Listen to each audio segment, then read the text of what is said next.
घटना पिछले 19 अप्रैल की है, जहां थाना भानपुरी क्षेत्र अंतर्गत छोटे आमाबाल एक गाँव है, जहां पर एक युवक युवती का विवाह समारोह था और इस विवाह समारोह के दौरान किसी अज्ञात व्यक्ति ने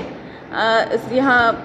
एक एसिड जैसी केमिकल का उपयोग करके स्प्रिंकल कर दिया था, जिससे कि दूल्हा दुल्हन और शादी समारोह में शामिल हुए 8 से 10 लोग उसमें घायल हो गए थे। इस पूरी घटना पे थाना भानपुरी में 326 का भादवी का अपराध पंजीबद्ध कर विवेचना की जा रही थी।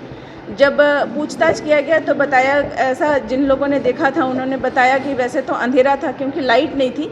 लेकिन एक छोटे कद के एक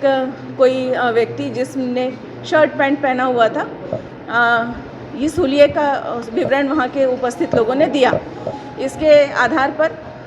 बहुत सारे सीसीटीवी कैमरे देखे गए, जो भी देहात इलाके में उपलब्ध था उसको देखा गया,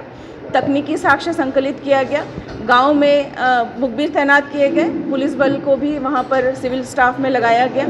दोनों ही युवक युवतियों के पारिवारिक पृष्ठभूमि का और उनके स्वयं के भी पृष्ठभूमि का अध्ययन किया गया। उनके जो मित्र हैं, जिनसे उनकी अच्छी मित्रता है, जिनसे वो बातें शेयर करते हैं, किनसे संपर्क है, इन सब बिंदुओं पर जानकारी हासिल की गई। इसी दौरान जो मुखबिर हमने तैनात किए थे, उन लोगों ने एक इन्फॉर्मेशन ये निकल के आई कि यह कार्य किसी लड़की के द्वारा किया गया है और अपनी पहचान छुपाने के लिए एक पैंट शर्ट पहन के इस घटना को अंजाम दिया गया है। और उस युवती के बारे में भी बताया गया कि उसका जो युवक है जिसकी शादी हो रही है, उससे उसका पुराना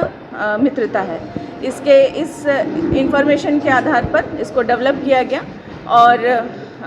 कावर गांव की निवासी एक महिला को बुलाकर पूछताछ किया गया, जिसने ये बताया कि उसका लगभग 10 साल से युवक के साथ प्रेम संबंध रहा और उसे ये इस बात की इन्फॉर्मेशन किसी ने दी थी कि उसकी सगाई और शादी हो रही है, लेकिन युवक ने इस चीज़ को एक्सेप्ट नहीं किया था। उसके सामने उसे धोखे में रख करके वो विवाह कर रहा था। इससे वो अत्यंत दुखी और क्रोधित होकर उसने, जहाँ पर वो काम करती थी मिर्ची बाड़ी, वहाँ जो ड्रिप को क्लीन करने के लिए एसिड रखा जाता है, वहाँ से उसने चुराया था और एक डब्बे में रख के जिस दिन शादी थी उस दिन घटनास्थल तक वो गई। थोड़ी दूर तक सिंपल वाहन में जिसमें उन डेली आना जाना करती थी उसमें गई, फिर थोड़ी देर बाद वो पैदल उस गांव में उतर के घटनास्थल तक पहुंची। वहां जाने के बाद उसने पहले तस्दीक किया कि ये वही युवक है।